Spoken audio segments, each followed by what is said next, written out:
Welcome. This is Pickup Series 2.10. This is the finale of Series 2 of the Dark Skies 2078 Pickup games. Um, a little bit of context to kind of set the mood for the session and make sure we're all in the same place mentally and narratively. So, tonight we are joined by Joe, famous in our crews as Hungry, the Burger King of the Glen, Burger King of Haywood, one of the best fixers. He's been around in the Dark Skies saga since the very beginning. If you've been paying attention to the channel, you'd be familiar with Hungry from over at the Run the Block campaign that we run on Sundays. Does anybody feel like they need any introduction for Joe or for Hungry? If so, I'll yield to him to go ahead and go for it, but I'm pretty sure he's kind of coming into the situation with a little bit of street cred. With that said, though, Run the Block will be running a session that will technically happen chronologically yesterday, tomorrow. So, in narrative structure, what happens before this session will happen tomorrow for Hungry. And Hungry will be joining us in the general population of Dark Skies moving forward. With that being said, he's returned from Dustin to the Glen. Everything is as it was. Nothing has changed. You still got your suite up in the top of Mega Building H3. Everything is as it was. Your crew, tired from the long events of the situation out there in Dustin, has left you and gone to their own abodes.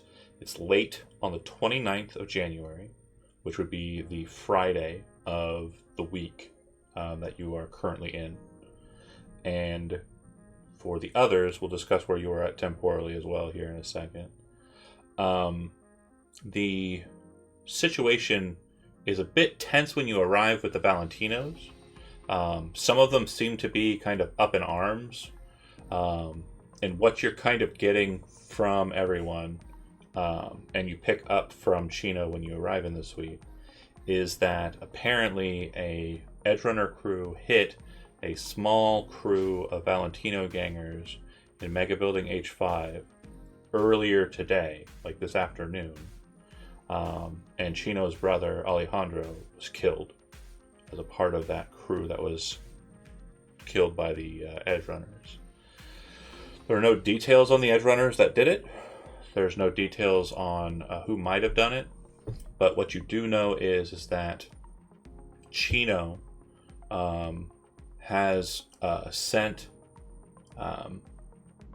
friends of his and kind of veterans of yours, the veterans who kind of hang out up in the suite that you've given to them graciously, and has taken the body to the only river dock that you know, that you have on your Rolodex, and that's Redtail.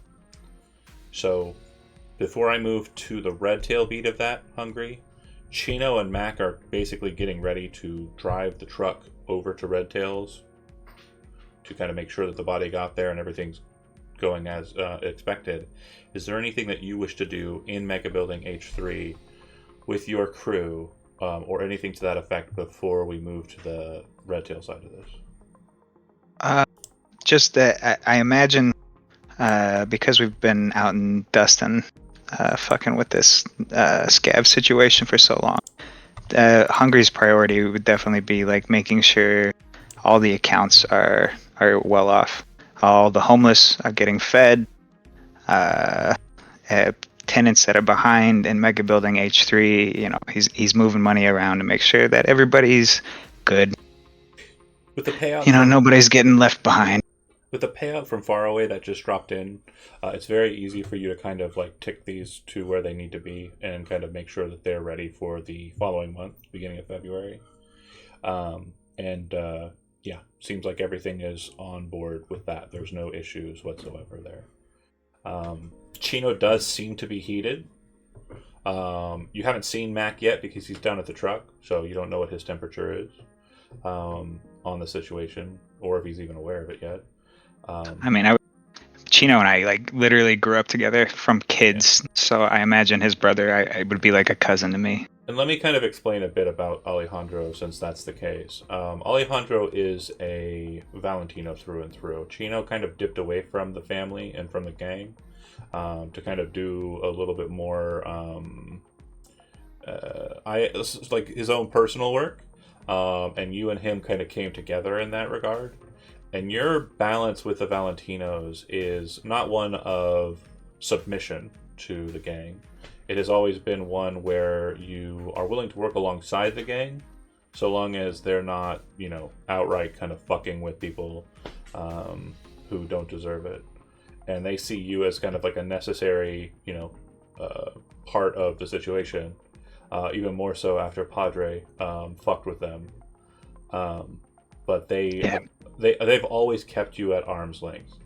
And Alejandro's always been out for himself. He's definitely kind of like a hothead too. Chino's a little bit more level-headed, but Alejandro is he's a scrapper through and through. That said, Redtail. Again, everybody's role played with Redtail, right? I think everyone's been in a crew with everybody here. The situation would be. You get a call from Chino, who you know as Hungry's like made man, the right hand, and he would basically say, "A couple of boys are coming over to your spot. We got a body. We're looking for you to cut up on him. We need him prepared for funerary processing, high degree." And then you'd see a check or a clear for 1,000 eddies. And he says, keep it on the level. Please don't do anything untoward. You're a Ripper. You would know that kind of apprehension's obviously kind of one that, taken into account. I'm a meat wagon. You're a meat wagon guy too, for sure. So I think the map just moved. And it's probably pitch black because I am sometimes not the best at doing things. So these tokens are going to appear on the map. Just ignore them for the time being. I just want to give you kind of a visual space here. As we're going to become more familiar with this space in the next few months in the Run the Block game, I kind of want to make sure it's established. So we've discussed this place narratively, me and Tyler both. At least half a dozen times, if not more. It is a pretty bog standard clinic. Desk over there. Bunny girl, bio exotic named Cotton. Redtail's right hand. And sometimes valet is at the counter. Redtail, you're receiving the two guys. The door at the front, it's wide enough on purpose to kind of take things that are normally not supposed to move through kind of, commercial doors. But you bring the body to the back and just to kind of give you space on that. Yeah, you can definitely move around to your own space. And I will show you on location. Nice front end. Back end is a bit more cluttered. I believe there's still a barrel back there that's probably about a quarter full of glitter. It is for sure a space that is very worked in, and the clinic table, or rather the hospital table, it's not technically a hospital table, it's more just clinician, but it does have some enhancements on it that make it so that more pronounced surgeries can be kind of handled on it. Bear with me here. There we go. This is the space that you're in. You obviously have done some enhancements to your table. Last we spoke, you said you'd gotten some tools that help with that. Auto dock. You got my auto dock. Yeah. And you'd bring the body back there. Easy enough. Set it out. Take a look at it. 6'5", male of I believe Mexican descent, and He appears to have been shot a lot, quite a bit. And it looks like, the bag he came in looks like it came with a lot of the liquids that were, not allowed to kind of exit him. This is a very fresh kill. I'd say probably no more than a couple hours old. But your job is to dress him and basically make him ready for like a funeral. Apparently they're going to present him. If you'd like to go ahead and engage in that, you can make a surgery roll. Or you can make a cryo roll. Either one of those two will make him presentable.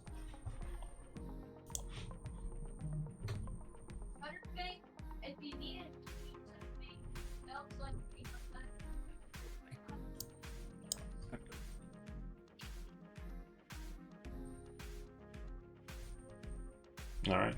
So yeah, stellar job. Definitely earning the 1,000 netties without issue. And you'll be working on that for the next hour or so. So as the other kind of individuals kind of stumble in, we'll kind of coordinate through that. Riff, you're next on the docket. Yesterday, Thursday, I believe, was a fun day for you. Let's go with fun.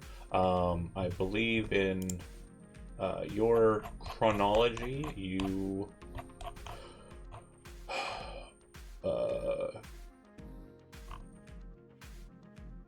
helped Cryptid, Siege, Rocco, and Rem kill the cultists that were holding onto Elmano's hand as some sort of weird trophy or whatever.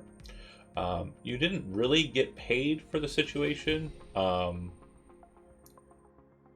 because I believe that the payment would have been sent out after the fact, and individuals who would have been paying you, i.e. Cryptid, were kind of busy with their own events in the aftermath of that evening, or the aftermath of that day in the evening. We'll get to that in a bit. That's definitely in the back of your mind, from your understanding. She's good for it. It's fine. And you're flush as is because you took a job right before that for the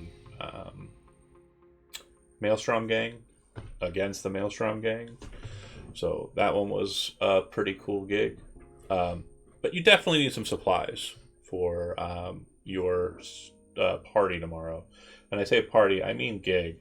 Black Mamba has set up a gig for you to perform at Bouncing Benny's. It's an establishment on the north side that we frequented a couple of times in the past. You've formulated a pretty decent relationship with Benny, and definitely with the Maelstrom gang. Getting into Toten Tans right now is obviously going to be difficult, but it is something Mamba is working on. But you're here to pick up some kit. So you arrive. If you want to go ahead and just on your character sheet, start putting drugs onto your sheet. Totally okay. I'm assuming quite a bit of synth coke. Yeah, definitely that, and some glitter if he still has it. Yeah, because you definitely aren't. You got a barrel too, but you don't have it anymore. That all got wasted. No, it is gone. That was pretty much gone night one. We should go get more sometime. You literally just found it on the side of a gig. That doesn't happen all the time. Hey, there were a lot of barrels at that site. We should go back and look. Fair.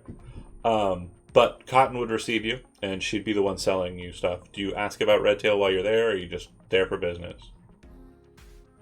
I assume he's busy doing something like everybody else. So. Cool. Handling your job. Okay, we'll deal with that in a bit. Obviously, it's not going to be a situation where you're like, "Here's the money, ma'am," and then she just pulls out bundles of coke and just settles it out there. There's obviously going to be some maneuvering between the back and the front, and the like. So it's going to take some time.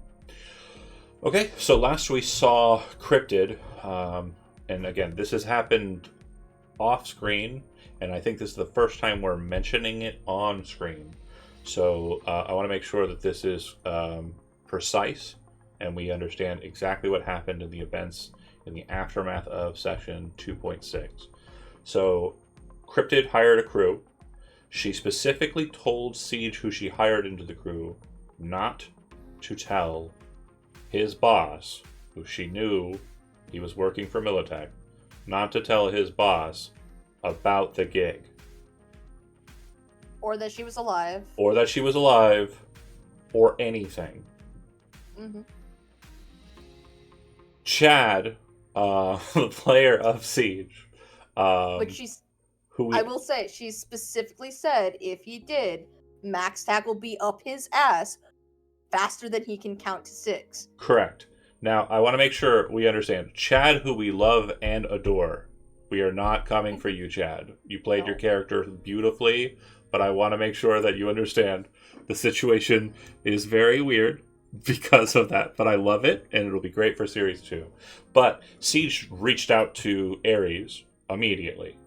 Through DMs, quick conversations on comms, in that same evening, right after the session, because I said after the session, I'm going to go to sleep. And then Chad said what he said, and then Steve said what he said, and then I saw that Lark was still talking to Josh in chat, and I was like, fucking deal with it now. Deal with it now while it's fresh. So what happened is she did exactly what she said she was going to do. She contacted NCPD and put in a tip regarding Siege, a very blatant murderer who has been listed as a cyber psycho. However, it was the goal of N54 to remove him from that listing. However, Cryptid, after they kind of got them to second guess themselves on that, sent video footage, or rather brain dance footage, of the events in question, showing exactly what happened with no questions whatsoever. It wasn't a stray, it wasn't an accident. It was very much a targeted kill. MaxTech started searching for Siege. Siege was told by Ares to start searching for Cryptid that same night. This is 2 days ago. It would have been Wednesday. They didn't find one another. MaxTech didn't find Siege. When Siege realized he was being tailed by MaxTech and being tracked, he called Ares and asked what he needed to do. Ares put him away in Boxville to keep him secure. So he's out of the city. I invited Chad to this game, and Chad very smartly refused. He said, no thanks. I will remain in Boxville, where I am safe, and hopefully I can lose my, the star count can go down, lose my wanted level, chill. It works out for everyone, because then Max Tack would be invited to tonight's session. Yeah, see, I would have to do the trope. I would have to be like, oh, and guess what? We fucking stormed the fucking door again. Yeah. It's another goddamn fucking... I don't want to typecast myself. I don't want the narrative to always be, you guys meet up and then I shoot you. As fun as it is sometimes to do.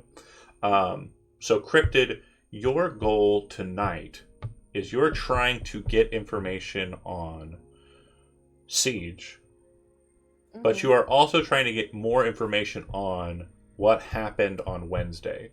So the guy had a weird bugged chip from Kangtao in his neck, and it seemed to create a situation where he was basically proselytizing and creating kind of a false dynamic that was being put forward, a false narrative as to what happened at Rhea, and kind of muddying the waters in that. So you're returning back to the source. You know Redtail still has the shard slot and also the shards that were in it, and so your hope is to recover those. You didn't spend your whole day doing nothing, though. You would have contacted Morgan, who's been your kind of,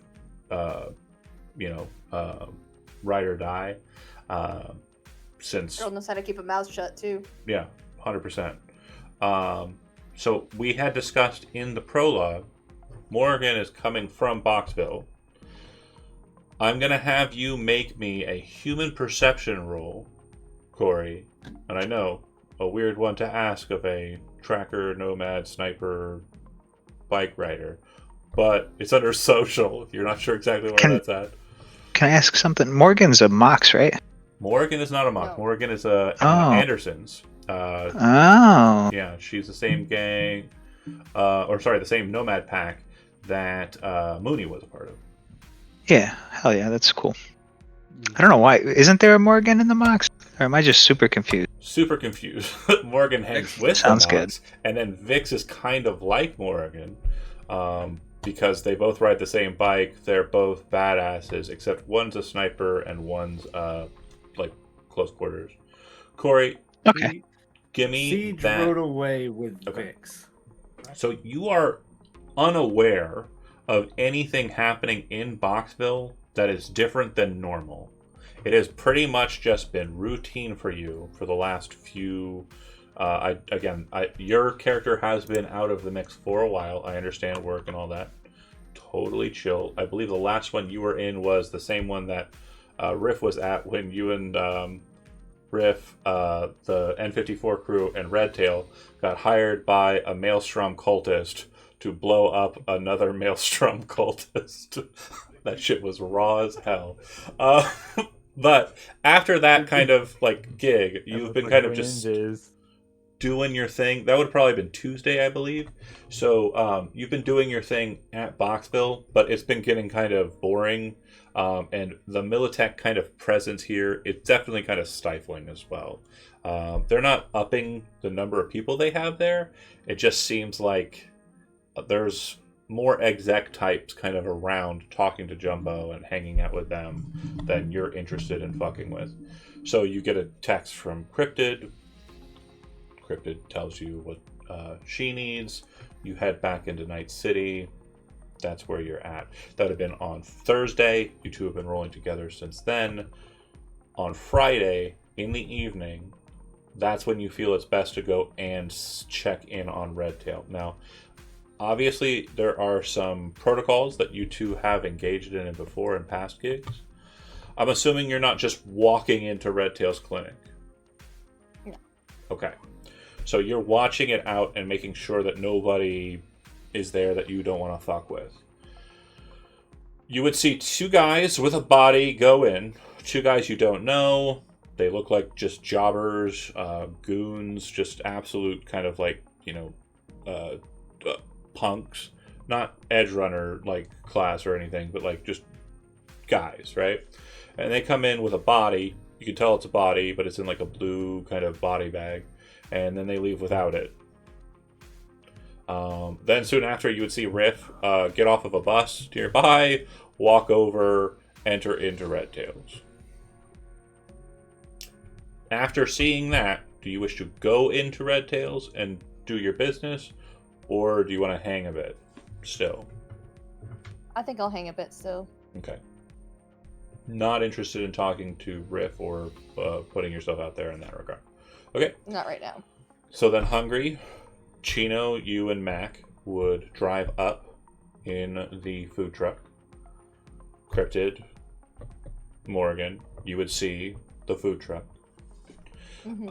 Placement-wise, you would be about, let's say, half a block away, kind of posted up in a parking garage, inside of like one of those small little elevator, subsets, and you're kind of watching the situation from distance, either via scope or teleoptic lens. But yeah, you would see Hungry get out of his vehicle with two other individuals who you recognize and make his way into the clinic. I'm genuinely surprised I didn't hear either of you two say, "Do we have a shot?" Morgan still does not know. Oh, right. Morgan hasn't been told. Yeah, well, he's also got things that I need to know where they are before he just dies. So... Morgan, I'm gonna need you to keep your eye on Hungry when you see him.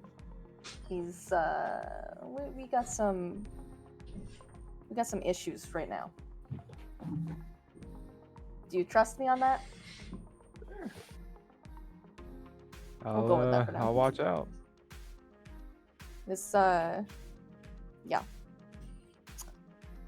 I'm gonna walk in. All right, so you head down. Are you leaving Morgan up in a high post because you can't see into the clinic from out here? So you basically just saw him approach and enter in. Do you want to stay in eagle eye kind of territory with no LOL? Well, I mean, you can see through the walls, so I guess you can still technically see them. And you can shoot through the walls. And you can shoot through the walls. Do you want to just maintain Overwatch position, or do you want to go in as well? I doubt there's going to be any actual firefight in the building. Red Tails, we've worked with them a pretty good bit. It's kind of hollowed ground, yeah. Yeah. I'm gonna, It's like a church. just for placement's sake, I imagine Hungry's probably chilling on the couch. Chino's Yeah. probably standing up over watching Red Tail do his work. And Max probably just hanging by the door. I'd say that when you first enter in, Cotton would say, "Oh, hey, Mr. Hungry. He's in the back with him right now. I'll page him real quick, but I think he's right in the middle of the process." And we'll kind of put a note back to Red Tail letting you know, "Hey, Hungry's here. I know you're busy, but whenever you get a free second, take a breather. I mean," and then she says, "or have a smoke." And it cuts back into Red Tail, who's over the body. There's a cigarette hanging out of his mouth, and he's like, kind of gives the camera like a, "What the fuck do you mean break for a smoke?" Always smoke. We could break. we can break. But yeah, that'd be the situation outside. Cryptid, you head down. I'd say soon after. So Mac would kind of like stay with the truck, I think. So he's just on there for. Come on, cat, don't do dumb. Don't do dumb. So he'll be kind of outside. Just gotta put him there. He'll stay with the truck. Chino will be inside, and he's going to just kind of be pacing. Like he's kind of. He can come back. Cotton says, "You can go back if you want." And Chino kind of looks at Hungry at that moment, kind of like, and you can see him kind of gritting his teeth. And he kind of walks over to the curtain, kind of pulls it back, and kind of goes into the back. Yeah. What's up, Joe? You stay inside the front area. Yeah. Just reflecting. If you say that to Chino, he'll kind of give you like a kind of look at I mean, we know each other well. There's probably no words that need to be said, right? Like, he looks at me, obviously, I would give him like a nod. Yeah. And then I would just like exhaustedly sit on the couch and like let out a deep sigh. Yeah. I mean, I'm sure like you probably grabbed a shower before you rolled out because Dustin, but like there's probably still some dirt on your shoes and like, you know, it's been a heavy day. For sure. And then Chino goes back. You say, "Hey, Choom," and he kind of looks at you and he goes, "Fucking shit. It's true, huh?" So, Messed him up pretty good. yeah, that's what I heard. Looks like you're doing a pretty good job there, Red Tail. And thank you. And he'll kind of like place his hand over his face and kind of just like every so often kind of. Red Tail just gonna wave to the chair in the corner, like, have a seat. Yeah. He'll go ahead and pop down and hang out there. I'm gonna switch to music.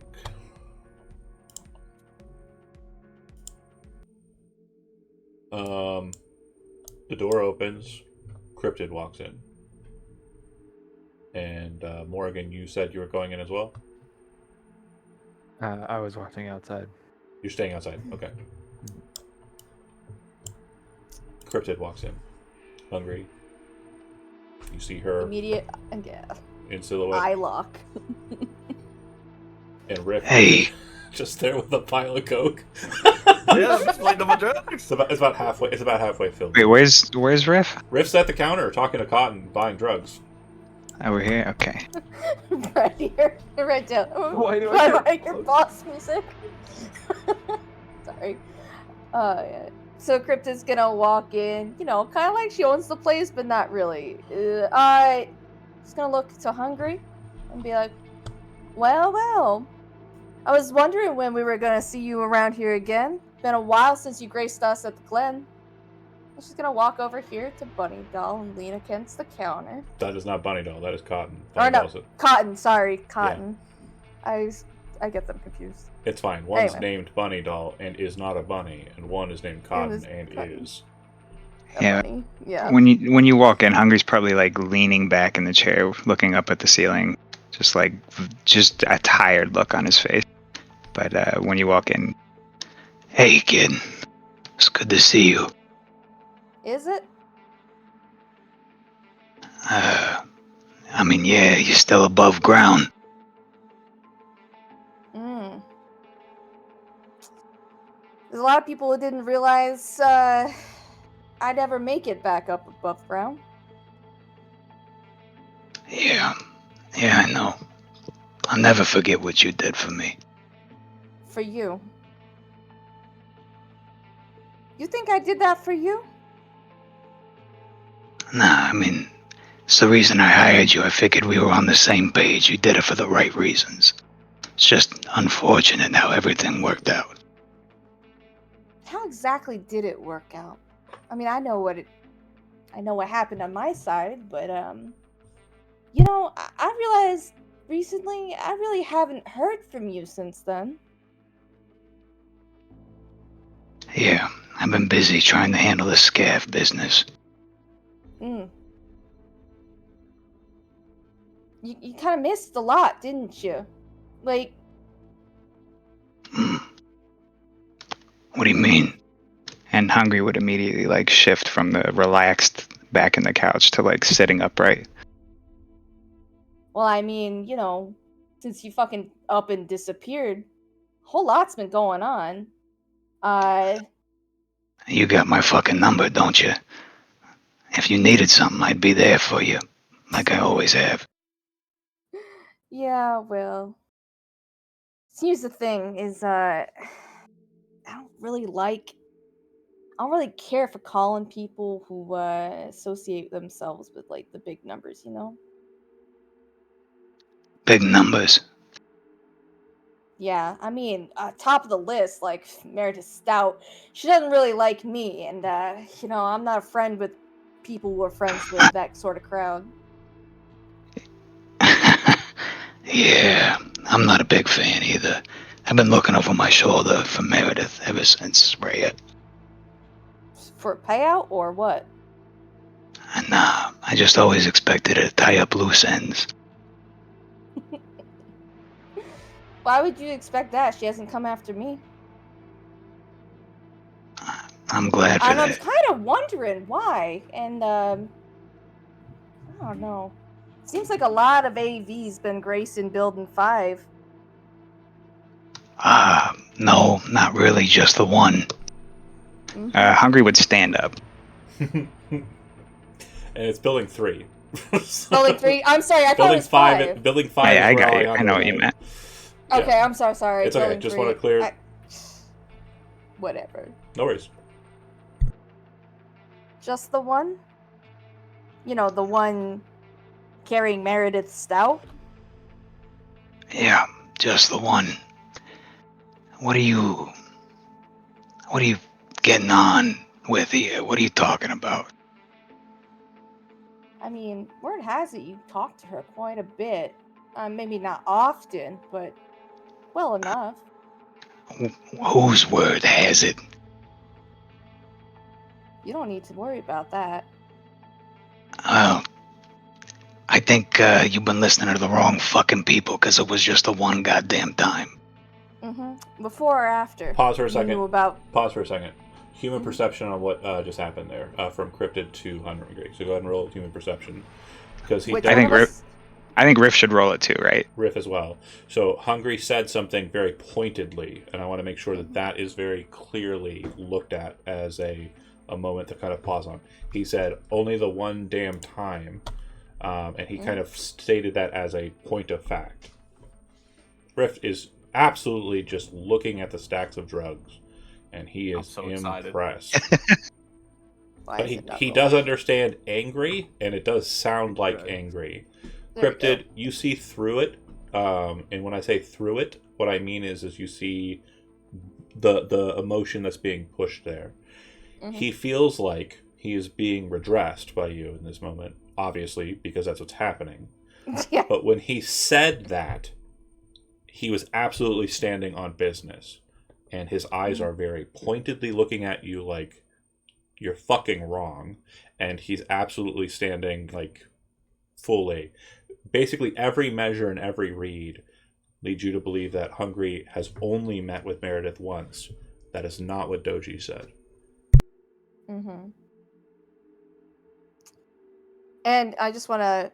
So, I know we met Doji... not Doji. We met Meredith right after we got out of the tunnels. Yes.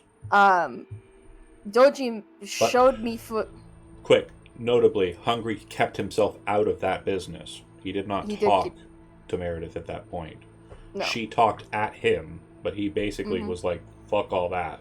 And so you have seen footage of an AV coming to Mega Building 3, but Doji implied that they were in bed together. Not literally, but I mean, maybe he was implying that. And the AV, and if I remember correctly, AV came before we ever even went into those tunnels. It was prior to Rhea. So, according to what was being implied by Doji is that he paid Hungry to have you do the job. Yeah. Well, yeah. Yeah, she paid Hungry. Yeah. That's what I'm sorry. Yeah, sorry, she. Yeah. Sorry. I was like, wait, what? Yeah. Well, I mean, the thing is that I've been getting word that you maybe had a little bit more foresight about what you were sending us into than you might have let on. At this point, Hungry would kind of, put both of his hands in his pockets underneath his blazer. Just, a little closer to the guns. Whose fucking word? That's what I'm asking you. Yeah, that's great. If you were a friend to me, I might answer that, but I'm not sure where we stand right now. Yeah, I'm confused, to be completely fucking honest with you. Last time I saw you, I thought we were all square. Yeah, well, imagine my surprise when I find out you were talking to that bitch well before we even went in there. And then afterward, acting like you didn't even know her while she was yelling at us all about all that shit that we dug up. Oh, wait, hold on. Sorry. I see where the misconception was. Hold on. Mm-hmm. I'm so sorry. Okay. The first time you went into Rhea was not the raid on Rhea. Mm-hmm. He didn't meet her until after that first visit to Rhea. She gave him the job for Rhea, the raid on Rhea, not the, okay. We don't know what this is and we found out what it is. Sorry, I apologize. Okay. I thought you were asking if he met... Yeah, sorry. So, chronologically, you guys go to Boxville. There's a weird fucking door there. You go inside. You learn about the Rhea site. Sorry. Mm-hmm. Then Meredith Stout visits him before the raid. Oh. Then the raid happens. Sorry. Not all before Rhea Part 1. Sorry. My bad. No, it's all good. Don't worry about it. It is a bit of a confusing timeline. So, yeah, I got confused when you were asking the question, and I think I fucked it up even more. So, I hope that clears it up. Okay. Give me a second to rearrange my brain. No, you're good. Shuffling the cards. Alright. Also, I don't know if you hear it, but Joe is engaged. I don't know if anybody else heard that in his voice. Yeah. Well,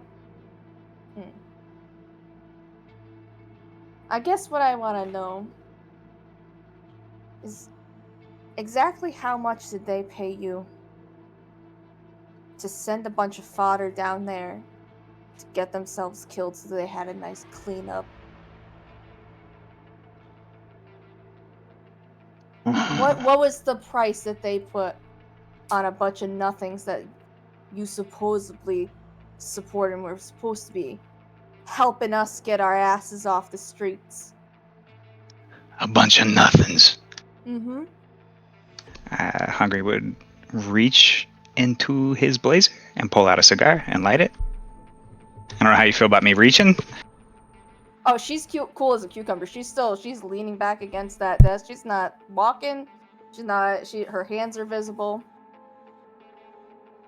She looks Okay. like she's just ready to bitch at you. That's all. So you take a very long drag from the cigar. And, a bunch of nothings, huh? That's what you thought of them? No, that's apparently what Meredith thought of us, and apparently what you sold us for. Tell me their names. Those nothings that you were on the job with. For starters, there's the ones that are alive. That's me, Riff, and Rocco. Oh, I don't know if you yeah. realize we're the only ones that made it out. Well, let me fill in the blanks for you. Mooney, Yeah, Zip, you don't have to. Buzzard, Primetime, Almano. Yeah, here's the thing. They were nothing to me. Yeah, I get it. Yeah. You can say whatever you want until I see something that proves otherwise. You're not I got the a one that went in there strong with them. feeling here, kid, that you're just talking out of your ass right now. Really? A strong feeling that I'm just talking out of my ass. That you don't have you don't have business with Militech? None? You never made a deal with Meredith Stout? I You did. didn't send us in there to clean it up for her and tie it up nicely and to never have Militech fucking leaked out? To protect them? You got it all wrong. I had a deal with Meredith to take out a mutual problem for the both of us. And yes, she did pay me handsomely. And you got plenty of that. How about the fact that you sent us in to wipe out 2 sites that were so fucking heavily protected we couldn't get through the first? What were we supposed to do? Like, we trusted you to have the information. We trusted you to send us in there. All you did was send us to our deaths. You're gonna tell me you didn't know? You don't think I carry that with me every goddamn day? I don't know, because you just up and disappeared. I never disappeared. I had other things to take care of. Every day there's a new fucking problem on these streets. Every day there's a new fucking crew coming along, trying to be the top dog and stepping on people's toes where they shouldn't be fucking stepping. And that's why we never see you in the Glen anymore? Until today. It's only been a few days, kid. Few days? It's been like weeks, hasn't it? So, real quick point of order. He has been in the Glen in Mega Building H3 doing jobs with a single crew. He has not been seen by anybody because a lot of the stuff he's been doing has been pretty incognito. The job on Arasaka's jewelry exchange, the job on the Macrowave building, these have been very tight and very kind of coordinated crews. Mm-hmm. And so not a lot of people have seen him. Now, have you hung with Billy Guillotine at all, or no? Me, no. Okay, you haven't played with Michael yet? He's only got the one under him. Hopefully he gets more free time to do more. But yeah, Billy Guillotine was a part of that first crew. So yeah, again, there hasn't been a lot of word on the streets about Hungry, and nobody's been trying to call him, and he hasn't been putting out gigs for people. So to Cryptid, you're not wrong in saying it feels like he disappeared. He just vanished. Because again, his presence before Rhea was a lot bigger, but he's definitely reeled it back and is doing kind of more targeted work. Yeah, specifically, just for Joe to focus in on, I think you and I both understand that because the fates and the sands of time here say that you're going to ultimately be victorious tomorrow because you're here, right? You're obviously doing a big deal for the Badlands, for Dustin, and against the Scouts. I know where I'm at. All right, just making sure that's on the table for you. All right, and that's it. I'm backing off. It Hungry hasn't would been look. a couple days. It hasn't been a couple days. It's been weeks. None of us have heard from you.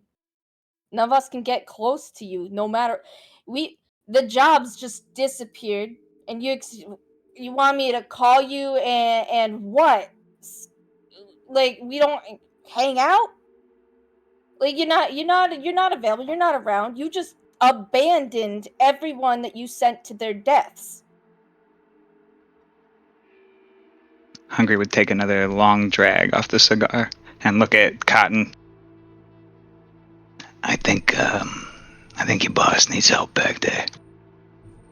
She kind of nods. Okay. And she'll head Grab back. some glitter while you're back there. Oh, shit. You wanted some glitter? Okay, I'll get a pound. And she'll head back. Thank you.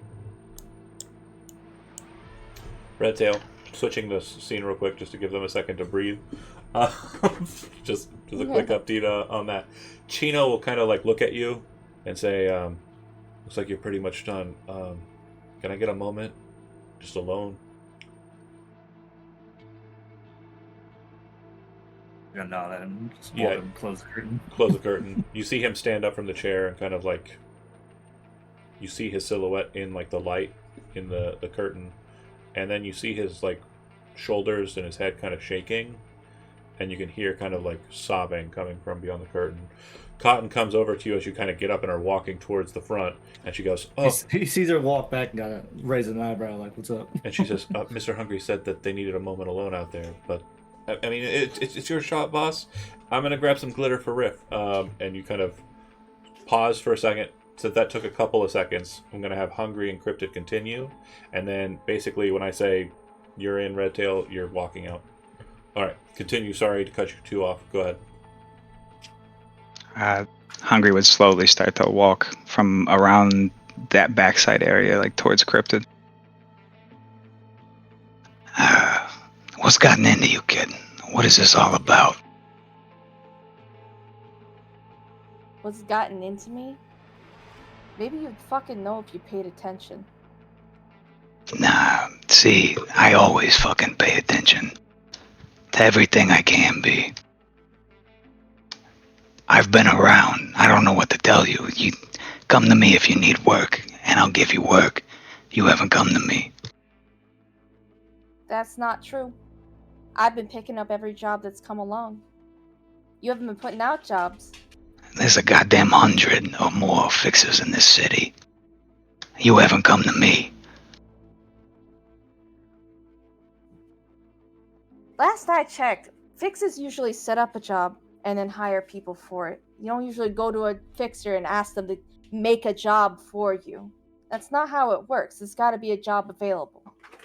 I've been on the streets doing this for just as long as any punk, really. Honestly, we don't live that long, do we? So why don't we stop posturing in that section and go this way?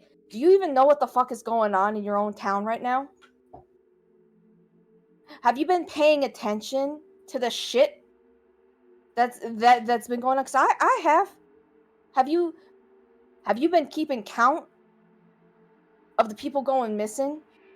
Have you been keeping count of the people that have turned up, the uptick in the psychos? Cause I have. You think that's not connected in some way to all this, to everything that we dedicated ourselves to before? No, you're not around. You walked away to something else. And here's the thing, you can't just do that. Because when Who are you do to that, tell me what I can or can't fucking do? Well, I guess I. You have no idea what you're talking about. This Vernon Fisk was causing problems for fucking everybody. And I wanted to take him out. To be goddamn honest with you, even if Meredith didn't come to me, I was gonna send people in there to take him out after what we fucking found. But if I'm gonna get my hands dirty, I might as well get paid for it. Yeah, well, maybe you should have asked for more information too. But other than that... Or maybe I should have hired a better fucking crew. Maybe you should have. Instead of sending other people to their death, huh? Maybe you should have thought that through a little bit more. I don't know. What I do know is that you're kind of on the interest list for a bunch of people. And I would know this because if I wouldn't have gotten this information otherwise, would I? Pause for a second. human perception from you, Hungry. That was a noticeable break, and I just want to make sure this is okay, Lark. You said, Yeah. I wouldn't have got that information, and then hiccuped and said, I wouldn't have gotten that information anyway. You were basically about to tell on yourself, right? Is that what Yep. the vibe was there? Fuck, that's Yep. the worst time to do it. You got a rocker boy right there, though. You can spend luck if you want. I spend all my luck right now. All 5. Okay, so it is contested. So you are trying to kind of keep something from him. I would say that you're kind of trying to maneuver the conversation. Let's see. It's not persuasion. Can Redtail hear that? You would be walking out just now, so you can make a roll as well. I'll allow it. I'm gonna say that I think that conversation would be the role I want from you, Cryptid. If yours is a 12 or higher, you will have blocked yourself from being kind of scouted out on that. Bit of a hiccup there, because it's Alright, obviously give me a going to second. denote the importance of the contact. Okay, and then again, 13. Just to put it out there, because we do have a team game here. Does anybody? Yeah, Redtail's going to see the hiccup and hear that kind of portion of the conversation. But just to see if Joe gets love or Lark gets love, just putting it out on the table. Anybody can spend luck on anybody's rolls. So, Corey, if you want to throw luck on Lark's side or Hungry's side because it's funnier, if you want to throw luck Riff, likewise for you, Redtail, so Hungry can pick it up. Again, that's all above table. Right now it is a 12 to 13. 2 points of luck would need to be added. But I just want to... I'm Jerry Springering. I'm just putting it out there. This is the last session. Put one on Hungry's. I put one on there. Yeah. You put one on? I can't put more than one, right? I can only. Yeah, put just one. You can only chip in one. So two people have I to put do in it. one, so hopefully someone All else right. can. So they're tied. Corey, are you putting any down? No? No, hell, this is between them. I am Bennett, and I'm not in it. I don't know what the fuck is going on over there. You can but hear I'm it, just though, gonna 'cause wait for something. Yeah. I presume that you two are on Hollow, so... Yep. I'm just gonna wait and see what the fuck's going on. Tyler, do you want to spend a point of luck to put Hungry over the top there, or do you want to let it Sure, ride? I'll spend Okay. luck because I'm basically gonna be like, basically he's gonna come out, he's gonna hear her voice crack saying So- that. He's gonna be like, "What are you lying about, kid?" I'm going to key this over to misogyny, but also interesting. It is more interesting if Hungry does capture this. So there's something about the contact that is definitely a point of interest that Cryptid is keeping close to the chest. She wouldn't have said it like that if that weren't the case. And that would be both for Redtail, who's only hearing the last half of this, like that last bit, like couple sentences as you walk out. And then Hungry, obviously, who's been in the conversation a bit longer. The curtain is drawn back just at that moment as you kind of like finish that sentence, and Redtail steps out. Hungry would definitely like take a more relaxing demeanor. Hands out of the pockets. What? You gotta tell me, Cryptid. What has gotten into you? Where are you getting this information from? That's the thing is I don't really have to tell you anything. Nah, you don't. But I mean, I've been as good to you as I can be. Rhea was a goddamn mess. I tell you, I carry that with me every fucking day. Some of the people we lost down there were definitely some of my closest friends. And I don't take that lightly. Did you And I hear? definitely didn't set them up. You know there's more names on that list than just the people that went in too, right? Yeah. Letty, the one that finally made the move, the brave move to take that son of a bitch out when none of the rest of us could. And Carbon. The lamplighter went up and disappeared. I don't know anything about that. That's Zigzag's business.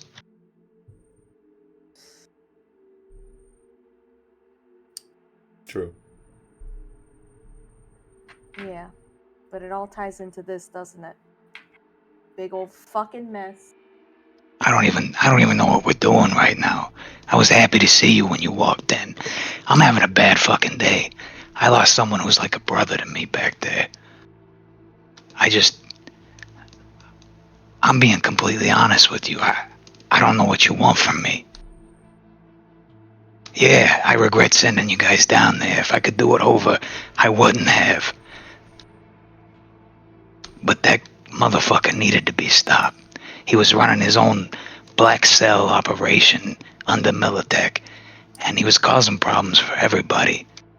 And I'm not just talking about corporations. I don't give a fuck about the corporations. You know that. I'm talking about all of us. Snatching people up. It hasn't ended, Hungry. It's not over. It's still going on. Have you heard it? You didn't hear about the Prophet? You haven't seen any of the shit going on the streets with Yeah, gangs? you're talking about the cyber psychos that want to be like the cyber psychos that came before them. I know a little bit. Not as much as I probably should, but Somebody's twisting this too. Somebody's trying to discredit everything that was uncovered from that and protect those companies. did you ever meet Reggie? Wait, did I ever meet Reggie? No, before your time. No, you didn't. No. I don't know no Reggie. Yeah. Reggie, at one point in time, was one of my closest friends. He lost somebody that was very important to him. And there's another young kid that lives in my building over there. He lost somebody that was important to him too, and it was tied to this whole scav business. So I went to Dustin, and we did what we had to do out there, but I was able to save her. I was able to save at least one person. I gotta pause for a second. Hold on. I am going to tell you a spoiler from the session that has to be out there because it's very important narratively right now. Alpha is dead. Your team killed Alpha. It will happen tomorrow. But very important. And if I would have let these scavs keep doing what they're doing, more people would have disappeared. More problems would have arisen for everybody. I didn't know that Ray was still operational. I figured the bombs did the fucking trick. But I have been trying to save who I can. You gotta fucking believe me.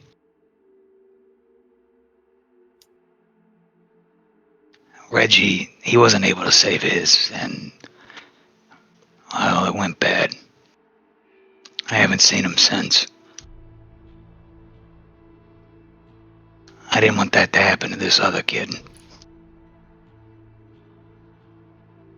It's gonna keep happening until it's all done. I mean, goddamn, it's Night City, man. I can only do so much. I'm just one fucking person. I thought that this was a bigger problem, so yeah, a lot of my focus these last few days was taking the scavs out, taking Alpha out. It had to be done, and nobody else was making the move to do it. But you also just completely disappeared. You didn't look into anything that was going on after. You just sent us in to die, and then you said forget it, and left. None of us got the hand up that you thought that you told us we would get. We pulled ourselves, we hauled our asses out of there hurting. Some of us half dead already. I And know. you've gone.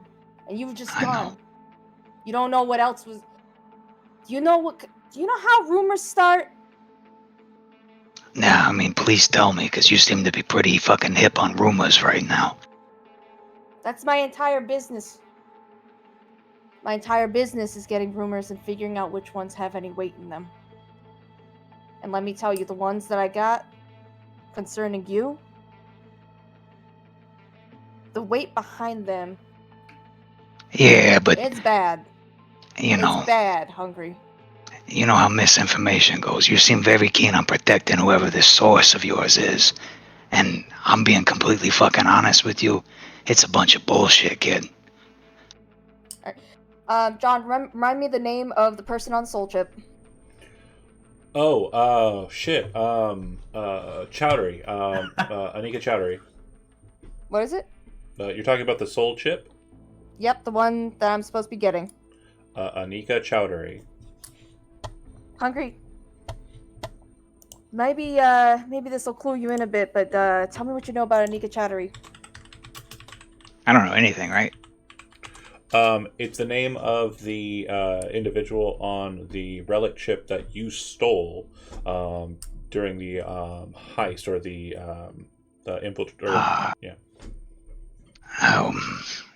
And I did that job for Zigzag, right? You did that job for Zigzag, and Fisk tried to pay you Zigzag out. probably on it. fucked us all over. Yeah. It's fun. I was given a job by Zigzag. Steal this Chowdhury's chip. At the same time, I was offered 1 million eddies.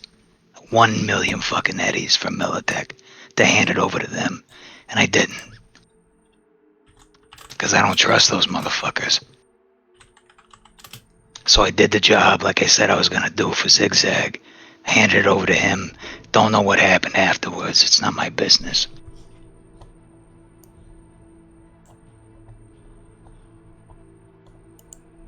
$1 million fucking eddies. I promise you that's not nearly as much as Meredith offered me. For the Raya job. Is this where we're reading back on notes, or? Oh, sorry. I because of what just got mentioned, which was a drop I was expecting but not fully anticipating would happen, and my joy levels are very high right now. I had to reach out to Daniel Bunnell because reasons. Okay. I mean, not to be the voice of reason for either of you. I'm just here to buy drugs, you know? But, to be fair, on Hungry's side, Cryptid, I did message him after the Rhea thing. I've sent people to him, and they've done decent jobs as far as I know of. And I have got responses from said messages. But in also same way, Hungry, you probably could have at least, set us up with a more trusted fixer that, you at least didn't hate, so that they knew, hey, you're still here for us, Not to be the voice of reason or anything, I'm really just kind of waiting on my drugs, but both your points make sense, but... Drugs. Let me ask you this, Riff. You think I sold you out? He's gone to the couch, he's got his legs kicked up, he's just watching. I mean, I don't think you did, but at the same time, I don't give a fuck if you did or not. We're in Night City. Shit happens. Yeah, we are, but everything I've ever done, it's not, I don't operate the same as the rest of these scumbags. I'm not in the business of selling my friends out. And I'm very curious to know where Crypt is getting her information from, because it's wrong, flat out. Pause for a second. Riff, you know. Do I? Oh, yeah. Yeah, you do. Yeah, I do. I just want to make sure, Brent, because, again, I understand there's a dichotomy, right? You don't know which one you know, but do you know? You both know. You were a part of the conversation regarding with Rocco and... Yep. Yeah. There are some details that Riff didn't get, but... Yeah. But the main one of... Mm-hmm. I got picked up by Arasaka. Yeah. That one is known. Okay. Yeah. I mean, I don't know where she's getting her information from either. She kind of disappeared for a little bit when Arasaka took her, but... What are you talking about? That's about all I know. I fully intended for Hungry to figure this out anyway, and Riff's right fucking there. It was just a matter of when and how. So I'm just gonna stay silent for a moment, let Hungry figure this one out. But I want. Hold on. I would be asking Riff this, like, because this is nobody's told me that Cryptid got picked up by Arasaka at any point. So yeah, the question is to Riff, like, The fuck are you talking about? A while back we did actually, I think it was yesterday actually. We did a job or the day before to go get Mooney, not Mooney, El Mono. Sorry, having a brain fart.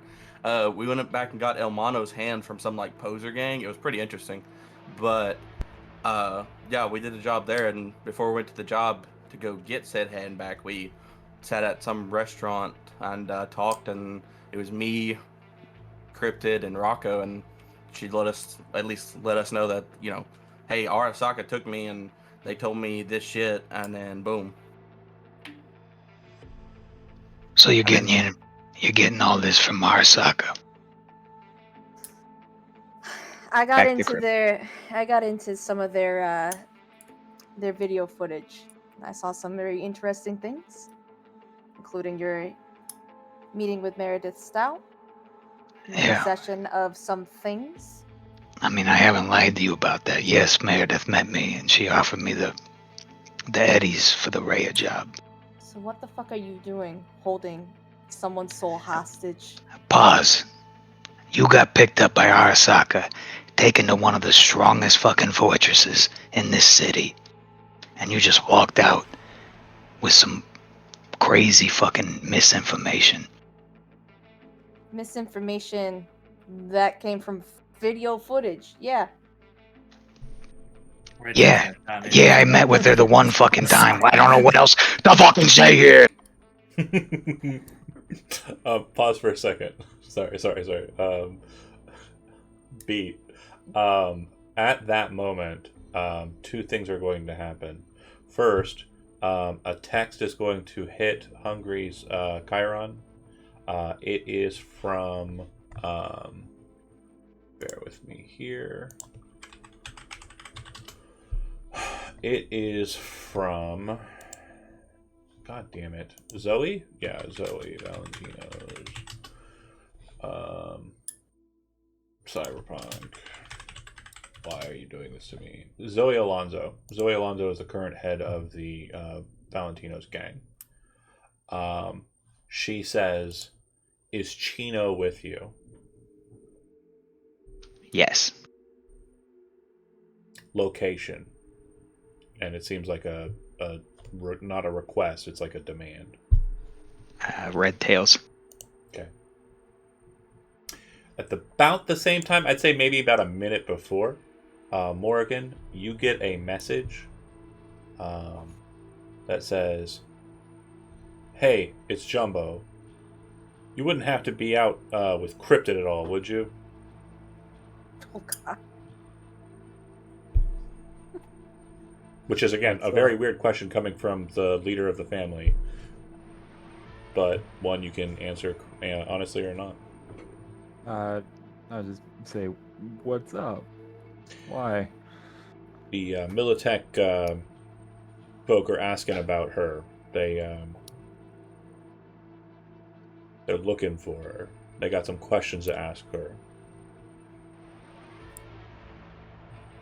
If you see her or get in contact with her, give her this number, and it would be Ares' contact information. The one I already have. Yeah, again, the execs don't know what's going on in the city. Mm-hmm. Refresh my memory again. Why are we just kind of like chilling with Militech? Because they helped you clear out the scavs out of Boxville, and they're giving you Ah. weapons and armaments to do what you want to do. They're not enforcing anything on you.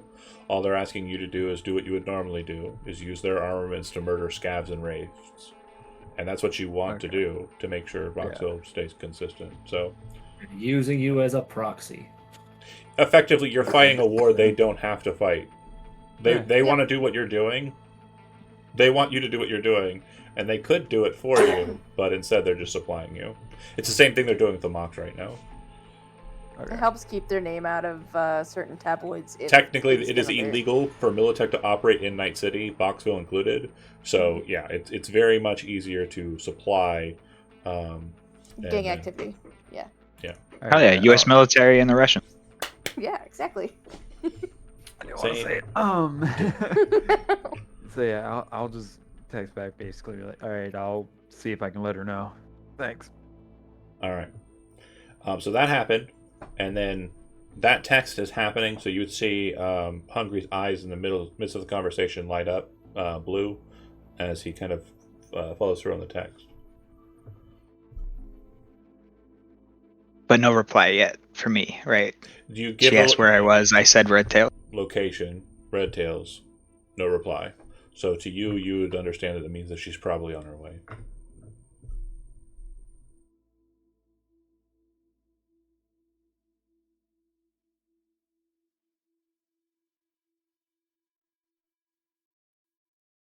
Oh, hi, kitty cat.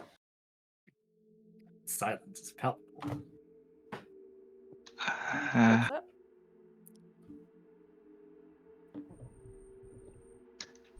How did you get out of Arasaka's HQ?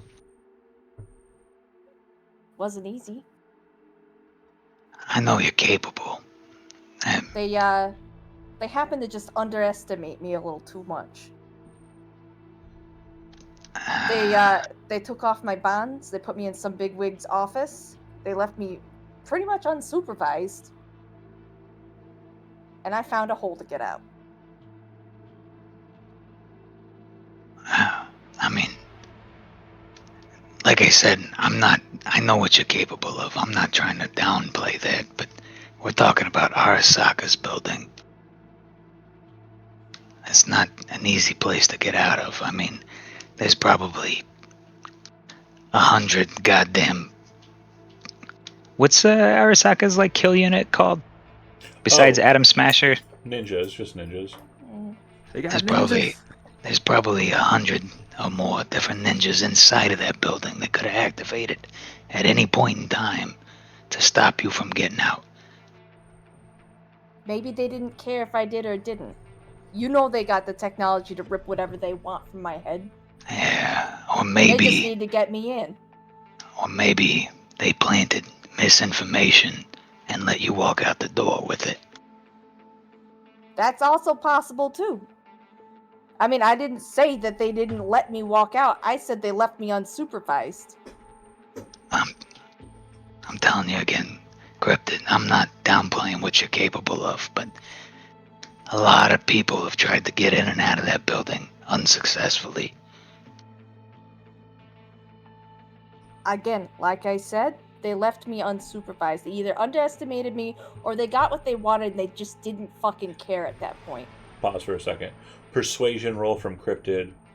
Human perception roll from Hungry. However, I want to stress you are at a -8, Cryptid, because what you are trying to sell is absolutely hard to sell. It is the truth, though. It is technically not the truth. You were never in any moment unsupervised. I guess. More or less.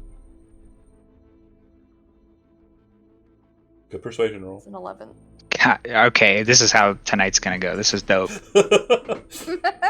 I mean, like, you kind of pause for a second, Hungry, and you look at her, and you remember hearing tales about some woman walking into Arasaka right through the front door during the summer, shooting the shit out of their security operatives, walking her happy ass down into their basement, and some say she lived. So, again, legendary shit has happened before, and Cryptid survived Rhea. So your kind of brain is, like, leaning towards, like... Cryptid's capabilities rather than. Basically a raccoon. I'm not saying that you don't... I'm not saying that you, like, buy what she's selling. Like, you could still also agree that, Well, like... obviously, I don't. Right. Because it's not fucking true. What I'm going to say is like, you don't think she's lying. What she saw, she saw. You're thinking, like, your thought process of, well, then they let you do it. They let you get out could also still be on there. But, like, what she says, by her account, she was left unattended and she left. She got out. That is totally plausible to you. At least you don't think she's lying about it. Yeah.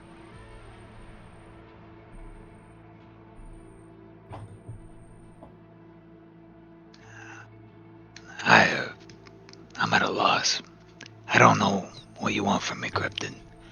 I swear to God, I didn't send you in there to die. I sent you specifically in there to get the truth out about what these corporations are doing. And yet you didn't do anything to try to stop the people who are trying to discredit that information either, which is just as bad as the tricks they've been pulling physically. I mean, how long have Arasaka and Militech been at each other's throats? If you got this information from one of those gonks, I promise you it's not accurate. And he would slowly start to walk forward. Cotton comes out like very kind of tiptoesies and just kind of like walks over to the counter and just sets the rest of Riff's drugs on the table. And then soon after, you'd hear the curtain pull back and you would see Chino come out and kind of just stop there, face more white than before, just kind of pale and, you know, loss of color. And he kind of looks over at Hungry and he says, I don't think it's good. I don't think it's good, man. I know, brother. Why don't you take Mac and get back to the building? Okay. Billy, Morgan, you would see in your scan, you'd see Chino walk over to the big red food truck, pop in. Seems like there's a bit of a conversation for a minute, and then they drive off. Meanwhile, inside. Hungry, I'm gonna ask you again. What the fuck are you doing with a soul chip? You know those things are straight evil. It's holding someone hostage. I don't know anything.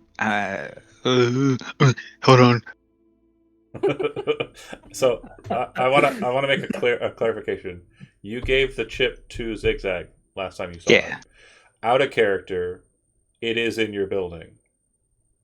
Daniel What? Bunnell took the job from Zigzag when you met him in the basement to secure the chip and keep it slotted so that nobody could find it, which was a job that Carbon was doing before Carbon died. Carbon knew it was coming and got the chip back to Zigzag. So it's And not in my building. It has been passed to Leo. Okay. Leo has the chip. It hasn't been in your building because it went to Dustin because some dum-dum took it with them before setting it up and securing it.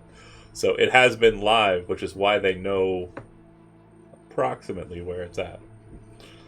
I agree. I agree with you. I didn't make the soul chip, and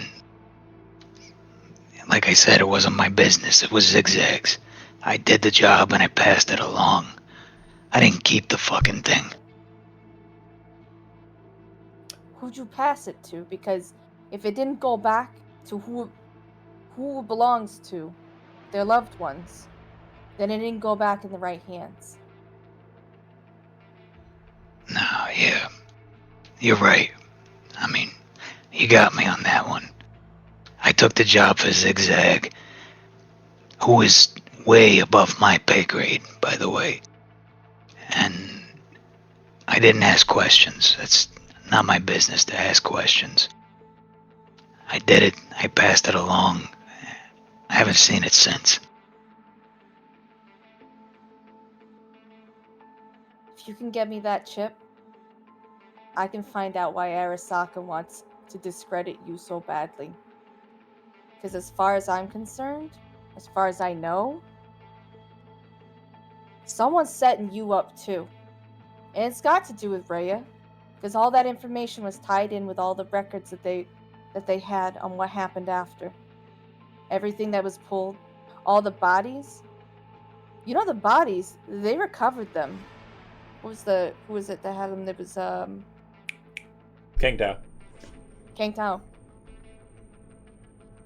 I don't know who's got your name down, but Kang Tao, they got everybody. They got their bodies. Kang Tao, their name's on a chip that kind of actually I think it's back in the back room here. They were trying to discredit everything. They were trying to make me look like some kind of fucking zealot they're trying to cover it up. And Arasaka's got all this fucking collected information and is spinning it all around you. That would kind of make Hungry pause for a second and then all of a sudden look worried. God damn it. Just as you're about to finish that thought, the door opens. 5 Valentinos walk in. I don't have their tokens. I hope this doesn't turn into a fight. One of them is a woman. She has her hair done up in 2 like kind of small mohawks. She has like a red panel over her face and a bunch of cyberware on her neck and her body. All of it's gold plated. She's got a fur jacket, like a fur-lined jacket, big fur collar, and she's got gold chains just hanging from her neck.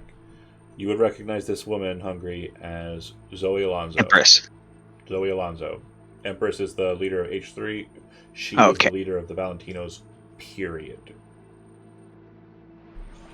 She walks in, looks at Hungry. I think this is the first time we're actually meeting. Where's Chino? He's on his way back to the building. Something's up. Yeah, it sure is. Remember that job you did for Empress a little while ago? Jewelry? Jewelry gig. Yeah, I do. Chino's brother Alejandro was the one who sold that fucking stuff, the gear, to Arasaka. Ah, Jesus Christ. The crew that hit him, fixer named Hatter. Some cyberpunks that you might be aware of too. Not so mad at him. To be honest, if we knew what he knew, we probably would have done the job ourselves. Fortunately, we had a friend as a part of their group, Breeze. Nice young netrunner. But this situation stinks to high heaven. Why the fuck was Alejandro's crew fucking with Arasaka? We don't play that shit. Anybody who fucks with Arasaka will put a bullet in their fucking head. Which, on the conversation that happened before they walked in, pin could drop. Right? I mean, obviously, I didn't know that was the case. I mean, Alejandro's always been a fucking hothead, but he's always been about that life. I never expected him to betray you. And I got the shit back, didn't I? You did the job for us. We're not questioning your loyalty. Chino's Alejandro's brother. It's probably No. the case that... I would interrupt her. No, Gino's my guy. He's my day one. He would never do anything against you. You vouch for him? I would vouch for him more than I would vouch for myself at this fucking point. Alright. Then we won't come to Chino for questions. We'll come to you when we have them. You did us a solid in getting that gear back, for sure. But, is Alejandro's body here? Yeah, he's in the back. Red Tail did good work.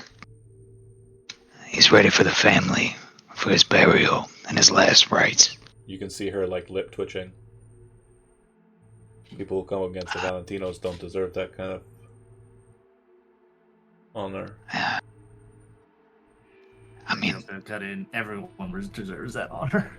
She points at you, and she says, "You're fucking wrong. You live in Light City long enough, you know that there are motherfuckers who don't do shit. Cut them up, feed them to fucking pigs, I don't care." And she's definitely from, you know, I mean, like, pigs exist. She's older. I don't know why I said there are animals that exist. I'm confused. Sorry, go ahead. I get it. I get where you're coming from. He's dead, right? I mean, whatever you do, it's not gonna fucking change what happened. His family deserves this. I'm gonna have you make a persuasion roll. Let's roll another 1. funerals ain't for the Holy dead. shit. That's the kind of cyberpunk we came for. He rolled a 23, folks. He's got a plus 14 to the skill. And he rolled not a 1, so he got over a 10. Yay! You did it, Joe! Yay, dice! Persuasive.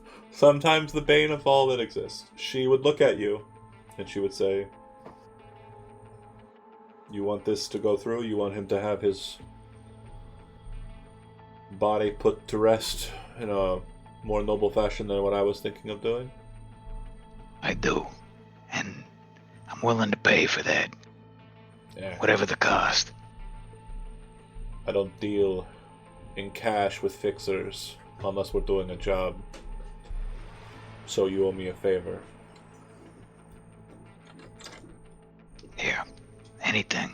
She kind of for this. does one of these, and then the crew kind of like, immediately kind of comes out, and she's walking towards the door. She stops and looks over her shoulder and says, tell Chino he's lucky to have a friend like you. And out of character, she leaves, or in character, she leaves. Out of character, your timing on sending Chino away annoys me. But narratively satisfying also. Not yet. I'm Later, the other car pulls up. not hungry. Definitely got the sense that there's some Arasaka fuckery going on. So yeah. we're getting ready for the burn protocol. She leaves. You standing there after saying what you said and then dealing with that situation. Go ahead.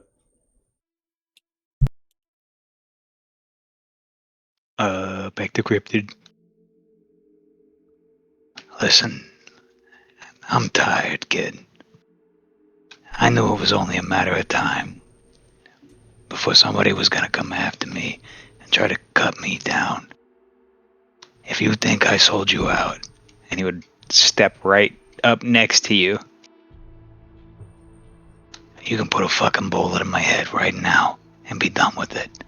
But before you do, I swear to God, I would never sell any of my friends out.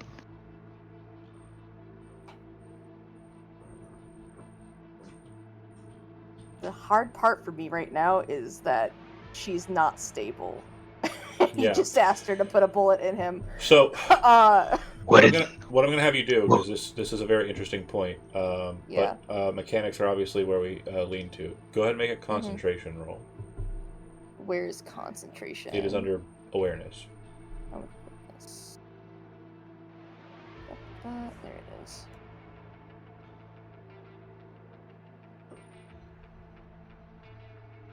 And this would be the funniest time for a roll of a 1, but Okay. fortunately we didn't get there. Okay, good. Okay, so there's this moment, like he says, put a bullet right in my head and be done with it. And you look at him, and you have flashes of a moment of the pictures back in the space.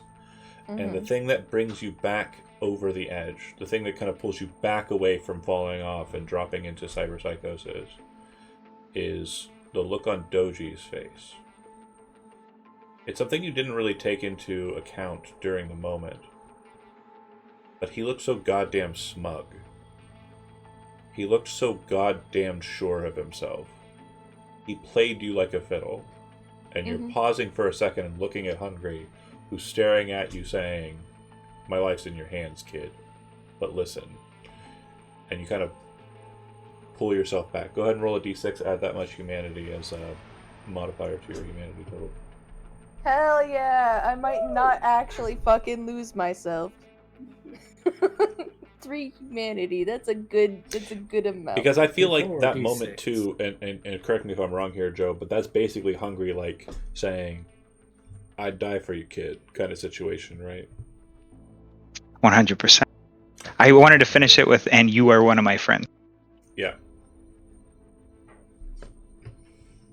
I think that like after her kind of flashes, he kind of looks at her and says that, and like that kind of locks it in. Oh my god, Hungry! I love that character. Oh, I'm not tearing up. You're tearing up. Cryptid's gonna look at him very seriously and say, Hungry, walk away from me right now.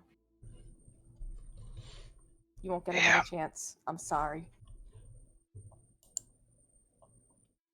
He would definitely back up a little bit.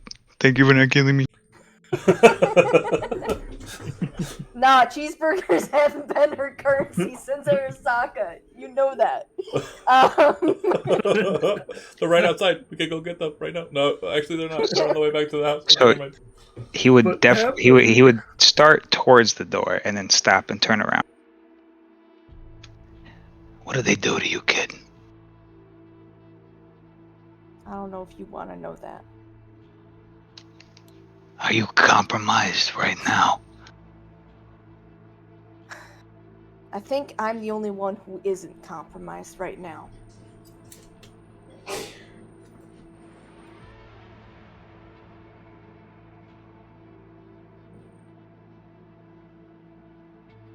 Are you That's her sure? fucking way of saying she ain't trusting anybody. She ain't trusting you, she ain't trusting Arasaka, she ain't trusting Militech, she ain't trusting nobody. Are you sure? On that, I'm fucking positive. Red Tail. Make a human You perception got- roll. This is actually super important. Holy shit. Don't say that. No. We just had a fucking moment that I totally forgot about. Hmm?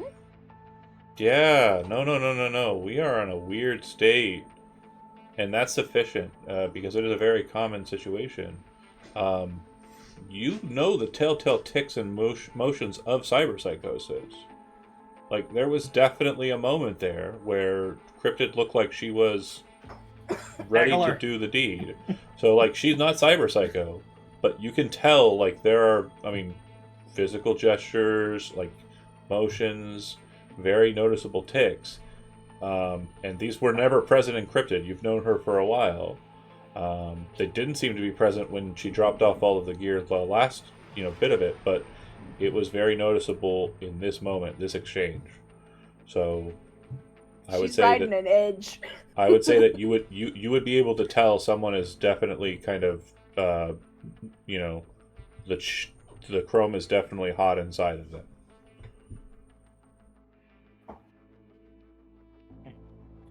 What to do with that information, though? Riff? Whisper, hey. We did not figure the fuck out. I will say, like, Cryptid honestly believes that she's not, though. Yeah, no. Well, again, everybody who's cyberpsycho Doesn't believe that they're a psycho. right. Guys, give her some pills or give her a shot. So you have Guys- immunoblockers. Remember, Yeah, you guys- stole some guys- crates and were selling them guys for more walk up tickets. on her and jab her with one. You can walk up to her and offer it. Oh yeah. I Yeah. would not recommend trying She to would not. drug She her would not against her accept will. it. She would Do you not want to just jab her with it then? I mean, like, I guess you could apply it No, without her. I'll try to offer it to her. Here, kid, take this. Calm Biotechnical down. logo, easy kind of air hypo, injector. It has a green coloration to it. I don't know what your streetwise is, but go ahead and roll one. Streetwise? You may not know what where it is. that? Is that going to be under I believe that's education? under education. Yeah. Let's look. I would say No? hungry. You can go ahead and make a streetwise roll as well. Immunoblockers are relatively newer, so you may not know what Cyber business. the drug is. Not under Hey, let's get Streetwise. that out of the way. Wait, Oh, where did you find it? Because I'm not seeing it. Was it under education? Is it's it under social? Social. Okay. Out of the 4 rolls I've made tonight, 3 of them have been fucking ones. That's amazing. Can I Chad, also roll one or no? Chad hits hard enough to get to one. Joe just rolls once. Okay, so Cryptid, you would recognize it as an immunoblocker. It is a drug that's utilized to stop cyberpsychosis. Him offering it to you in this moment means that it's not hard for you to read. He's handing it to you for a purpose, and you understand. He's gonna make her look him right in the eyes. Take this. doctor's orders. I'm not one for drugs, Doc. Trust me. You could probably say that to anybody else. I'm a little low on trust these days. Hey, you take one, I'll take one.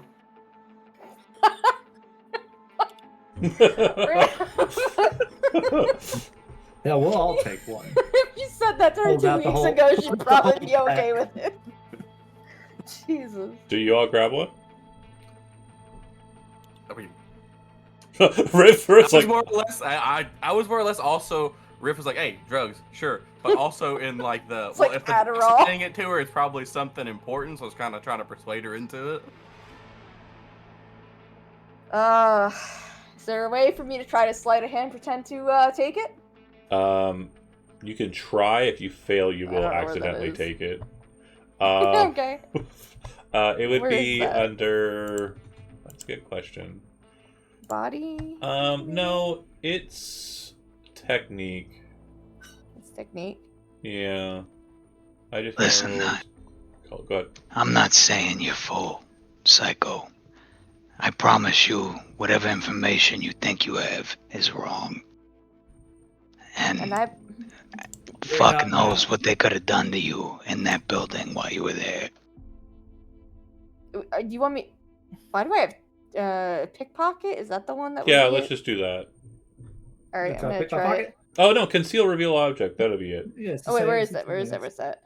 It's in body, I think. Body. No, that's dance. Is I it think it's under technique. Technique. I Is think. it under? conceal, Gosh, reveal? That's what I want. Whatever it's under. Whatever it's under. Let's see. I don't see conceal reveal in here. It's in there somewhere. I think it's It's body. Awareness. Awareness. Awareness. Awareness. Yeah, weird spot for it. All right, we're gonna try it. She's gonna roll like a 30 because she keeps rolling good and Joe keeps rolling bad. Okay, so that will be a failure. Okay. You So I put it up accidentally take it anyway. and you take the immunoblocker. So you're gonna gain 2d6 humanity. Riff, are you also taking it? Hell yeah. Okay. Let's go. Is So I anybody gain else taking 5 an more immunoblocker? humanity. And Red Tail, are you just passing them out like candy, or okay? I kind of look at Riff like, thanks for the fucking assist, but I didn't need you. Yeah, Riff will probably just like slap 100 on the table. He just walks He- over there, and takes one, and goes, yeah. He just drops 100 on the Hell table. yeah. He knows the street value, so he's like, he just slaps $100 or 100 Eddie on the table. So you regain that many hit humanity points. This cannot take you over your maximum humanity. This will Don't last. worry, I'm nowhere close. This lasts for 1 month. It may wear off early, as defined by the GM, due to inopportune and stressful moments. The second the humanity is worn off, you will then roll a secondary effect. Resist drugs and torture, DV 21. On a failure, you'll start having mild hallucinations, -2 penalty to all checks for 60 seconds. That's awesome. You might have made her worse, actually. Take an additional 46 humanity loss. No, don't make it unless worse. You immediately but- take 2 doses of hopefully you're immunoblockers. stabilized enough for me to make a diagnosis. Yeah. Like, Basically- darling, you are on the verge of psychosis. Like, secondary- I can see the You had no idea how close, but like if I go into withdrawal for this drug, I'm definitely going into I've psych. got Like plenty. Don't worry. I cannot wait. you do, I don't. I cannot wait. Okay, so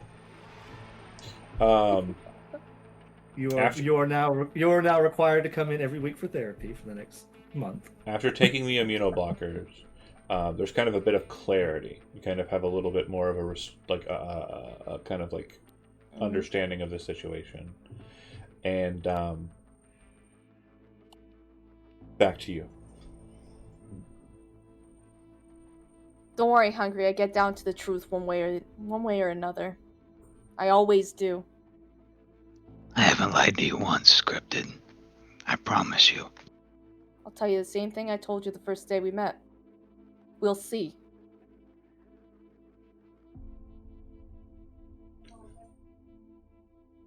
Just a suggestion, Hungry. Do you offer her work like in the future? Just like if you're looking for a job, do you want me to- No, that sounds desperate. I definitely don't do that. Okay, all right.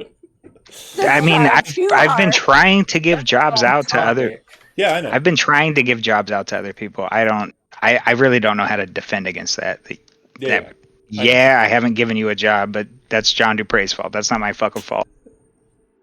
Who the fuck is John Dupre? Listen, John's the walks one that in. also reminded me that I haven't heard from Hungry, haven't had a job for Hungry. Yeah, The only job I technically had that was he's been adjacent, setting this up.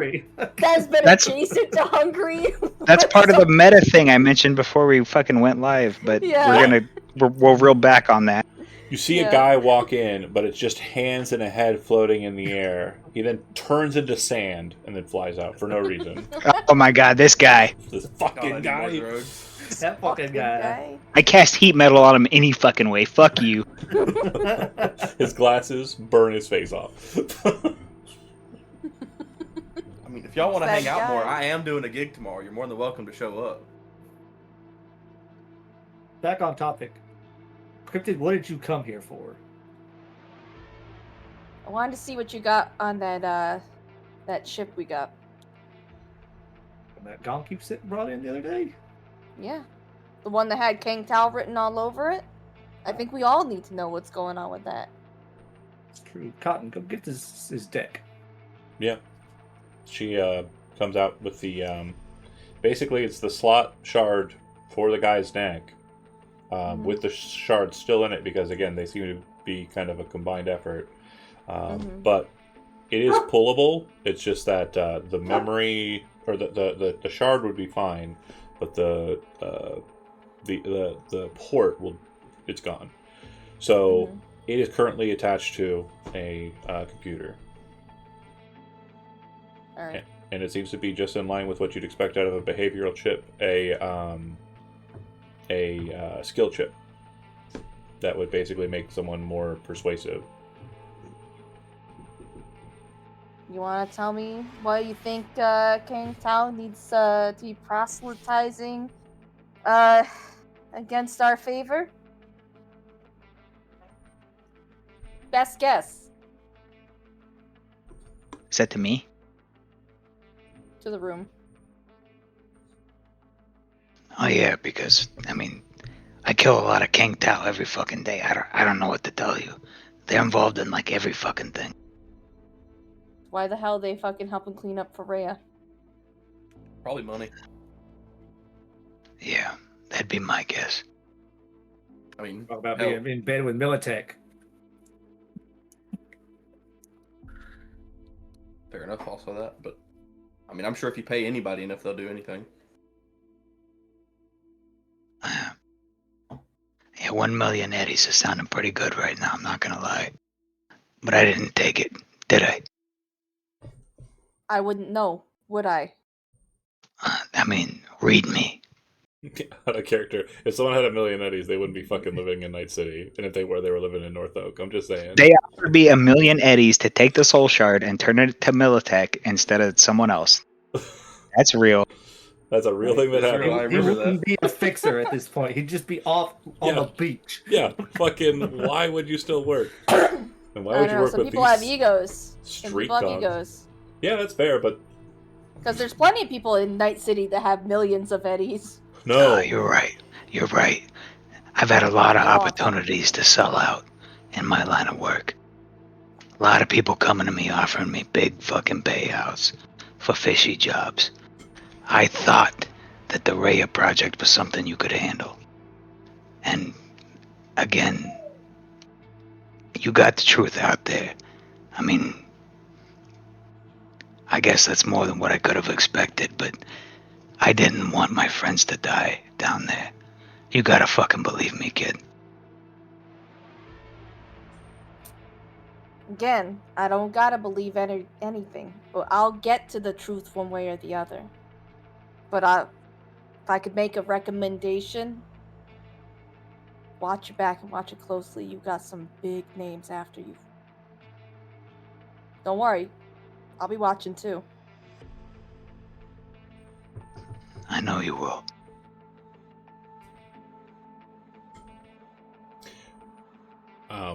Regarding scene, does anybody else want to add anything to it? Because I think that's a pretty astonishing stopping point, in my opinion. Anybody have anything they want to add? Okay, so I want to kind of get to a narrative beat post that.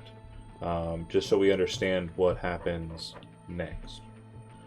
So, in the next day, you had mentioned, Hungry, that you were going for Operation Burn It All Down.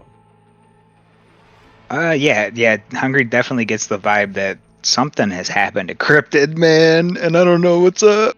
So many things have happened to Cryptid. But as far as your position, are you still going to hang in H3 and like maintain your position as the top of the tower, or are you going back down to the street level? I mean, I don't have a ride right now, so what am I gonna do? Like, fucking. You can You get can a take ride. the bus. Riff takes the bus to You go can back take the with bus. Riff. You get a ride. You can also we call got combat. transportation. We got a ride here. You can Also, call you can combat call cab. the nearest. You could call the nearest Hungry burger truck. They work for you. They're on your payroll. There's plenty of ways for you to get around. Kyle's got a car. You can get around with her. But Shit. I guess operationally, what I'm looking for is I kind of want to know what the tenor is of your position. Are you wanting to pull yourself away from the big top, keeping your head down a bit, or are you wanting to maintain no changes and just maintain your position? Yeah, that's fair. No changes, I think, is where Hungry would be at. Okay, this is making decisions for Series 3, by the way. I'm just kind of leading that in. Cryptid, you are out and about. Now, there are 2 points that I want to make sure are kind of on the docket here, and that there are a total of what I see as 4 options for Cryptid that are kind of pointed towards the beginning of Series 3. So the 2 points I want to make sure are kind of out on the table are in the back and forth between you and the Fixer. There's obviously an operational difference as to how a Fixer is supposed to operate. Hungry is very much a person who tries to get jobs for people who are looking for work, whereas Fixers normally don't do that. They pick who they want, and they have them do the job that they desire to be done. That's what Cryptid would be used to.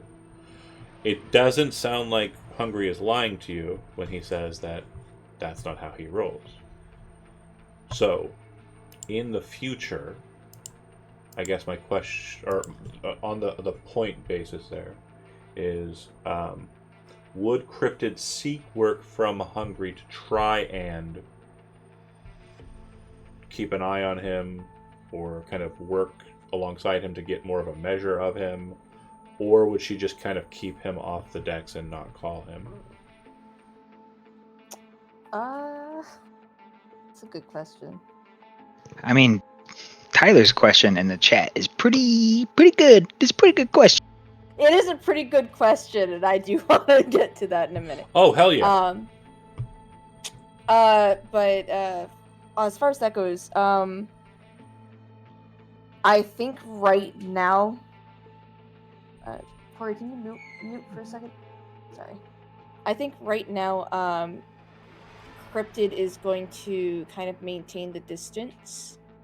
Not be completely distant. Like, if Hungry reaches out to her in any way, she'll respond. But as of right now, I think she's got a lot of things that she's pursuing on her own. She's probably not looking for jobs. Similarly, is she putting her head down, or is she keeping, like, she's not looking for work? She's not going to take any jobs from Fixers for a while. Yeah, she's probably not going to be taking any jobs. I do kind of want to... There's a risk point I do kind of want her to pursue, and that is with Ares. Okay. Which is a discussion me, you, and Steve will have, and maybe we can make a session of it. Yeah. Okay. I cannot wait to meet Ares. Goddamn. I'm thinking it's going to be within the first 3 sessions of next. So yeah, I'm pretty sure I want to do another. Remember we had the networking episode where it was Johan, Letty, and Hungry just getting together. Yeah. And like, okay, these are the people we have working for us. Flug. This is a hot mess. Also, at this point, now that it's calmed down between the conversation, I'm like, by the way, Jumbo said Ares is looking for you. Which leads me to my next question, which is actually for Morgan. After hearing the exchange and kind of coming to an understanding that it sounds like Cryptid is compromised. And again, whether you think that she is capable of getting out of Arasaka or not, that's entirely up to you, Corey. But as an avid Cyberpunk 2077 player, I think you understand, just like Joe understands, that's kind of a tall order, right, to believe. Yeah. So whether or not Morrigan trusts Cryptid after this point is up to you. But I guess the main point that I need to get out of you is do you inform Jumbo about your contact with Cryptid? Your family. Remember, your nomad pack. Yeah. Depending on the end of this. Well, we're basically at, basically at the end. There's really not much more. I think at this point, yeah, I'd be like, okay, we're contacted Cryptid, let her know Ares / Militech is looking. Yeah. Okay. And then you'd let Jumbo know. I got the message to Cryptid. Yep. Cool. Okay. Riff, obviously you're playing tomorrow's show. You're doing a shit ton of drugs. There really isn't much changing for you. And obviously, you probably give Hungry after the fact, like, hey, if you do need anybody to work for you, though, just reach out to me. I am literally looking. All the time, yeah. Dude, Hungry loves Riff. He's kind of Riff the best. Riff needs his muse. So, the next point of order is the exchange. So, Hungry, you are going to maintain distance. But in what has happened here, you feel like you need to be a bit more out there and less kind of focused in on your individual tasks. So it's back to crowd source and dealing with more edge runners again. And honestly, like, I could see how, you know, for Hungry, like, him being kind of like put in this position was kind of like, you know, telling for him. He's been very focused on the edge runner crew he's had, and that's never something he's really done before. No, but it did give me an in with the NCPD, so that's kind of cool. Did give you an in with the NCPD, which is kind of good, and not the bad ones. Well, they're all bad, but not the baddest ones. Yeah, fuck 12. Yeah, Kincaid is cool. He's just also a pig. But anyway, the main kind of understanding I want to kind of have here is that Redtail for you is a person that you can rely on. You know he's not, like, loyal to you. He's not going to sell anyone out to you. He's not that guy. But operationally, I feel like you coming to him and having this kind of scuffle in his place without him getting, like, absolutely livid and actively trying to help both sides, for you kind of opens up that this guy, this medtech, is kind of important to, you know, you and your operation. After Buzzard died, after, you know, many of the other medtechs have kind of like fallen away from your Rolodex. Yeah, definitely like a power vacuum situation with Buzzard being gone and Redtail stepping up. Yeah. So I think that, like, when we get into tomorrow's session, because I lied to you, there is actually a part of it that we will be doing that is before this session, and then there is a small ending portion that will happen after that session. So I'm still going crazy. Yeah, no, absolutely. Again, you will know the temporal exchange, so you'll understand when to reel it back. You're like, oh, we're back into real time. We've entered the normal temporal flow. Back to real boy mode. I do like the visual of Hungry riding a bicycle in the base. Just out in the middle of the He's desert. twice On the a size of the bicycle. He's got a little tricycle. The exchange for me is going Does to the be little horn. it's going to be a situation as we move into the next beat in Run the Block. You understand that Redtail is inquisitive, interrogative, and also street focused and medical focused. The next beat will be related to Kincaid. And for that, the person you will immediately suggest in that point, because of this, will obviously be Redtail. So, that will obviously be happening tomorrow, and we'll be dealing with that tomorrow. Tyler, you do not need to be ready for that at all, but if you are available, like the last hour is probably what you want to pay attention to. The first 2 hours are just going to be us smoking the shit out of scabs. I do have a question that relates. He's gonna recommend me to Kincaid. Kincaid's gonna be like, "That guy pushes drugs. I know him." I busted it before. I do have a question related. Go ahead, Lark. So with Redtail entering Run the Block, does that mean that his services kind of don't become Correct. So you are Correct, going to like, have to so- rely on the med techs that are still present in the game, which would leave us with Bunny Doll, and it would leave us with D. Now, what's interesting about those two is they're more psychiatric focused. What I am going to anticipate is that they're in the very first handful of stories for Series 3, there will be narrative beats for them to attain hospital access, allowing them the same kind of borderline structure that Redtail has. They will not be as good, because I don't think either of them are surgery intent or focused, but they will be available for services therein.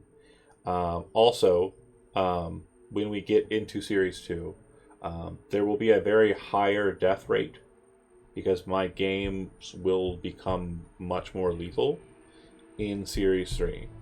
So I'm advising you that if you are in Dark Skies 2078 Series 3, play smart. And it'll mostly be combat-oriented stuff for the first 10 or so sessions. We're going back to an old style of Cyberpunk Red, because I'm going to be trying to practice out some rules that I've got on deck. Some of you have seen the guns list. After tonight, you will understand that these will be made available to you. I'll kind of give you an understanding of what the temporal expectations after this session are. It is January 29th at the close of this session. Mm-hmm. The beginning of Series 3 will be February 14th. So you have 2 weeks of time to get shit done. Purchases, the like. And therapy. Biggest ask. Redtail might want to write a referral for Cryptid. What I've noticed- Take time. D specializes in cyber D specializes in cyber psychosis. Where is D? D, get over here. Yeah, she will help you out. So, I'm not gonna give you a referral because I don't trust your ass. I'm gonna make her introduce herself to you. You're on the hold until she gets here. Cryptid's like, what the fuck are you talking? I am not a fucking cyber psycho. I've been hunting them down. accept that. Let me lay it out there the for door you. just drops. She's locked in. You 100% are. The other thing that we'll be noting is the last time we ended a series and started up a new series, we had a night market. It was Hungry's night market that was run before.